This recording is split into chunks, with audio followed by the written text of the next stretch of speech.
Et salut, on se retrouve aujourd'hui pour parler de Batman Dark Patterns, série de Dan Watters et Aidan Sherman, qui sera complète en 4 tomes, 4 petits tomes. Voilà, c'est pour ça que j'ai hésité à faire une vidéo dessus, parce que eh bien, je sais que c'est pas facile à vendre ce genre d'article, parce que clairement le prix est quand même assez prohibitif, il faut le dire. Vous avez 3 épisodes à l'intérieur.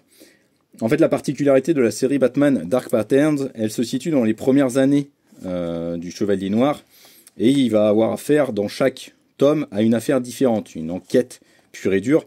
Donc en fait, si vous aimez le Batman justement détective, qui enquête, qui doit utiliser son esprit de déduction, eh bien, c'est vraiment fait pour vous. Surtout que c'est vraiment très réussi à chaque fois avec des ambiances assez différentes.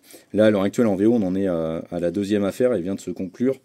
Et on est à chaque fois dans des ambiances assez différentes. Ici, on est sur quelque chose d'assez glauque, avec un criminel qui vient planter des aiguilles dans le corps des gens jusqu'à ce qu'il meure. Ouais, il veut repousser les limites de la souffrance humaine. Et donc, c'est vraiment très très bien, parce que ça reprend très bien en fait le côté détective de Batman, que moi j'aime énormément, qui est beaucoup mis sur le côté ces dernières années, mais c'est un peu dommage. Donc voilà, vous voyez, c'est cet adversaire-là qui a des punaises partout dans le corps et plein de pics, qui a vraiment repoussé les limites de la souffrance humaine, et qui va désormais tuer des gens, mais des gens haut placés en fait dans Gotham. Et donc voilà, Batman va enquêter pour essayer de sauver tout ça. Clairement, au niveau du scénario, il y a une tonalité très sombre, mais alors surtout, la masterclass, c'est clairement les dessins de Aidan Sherman.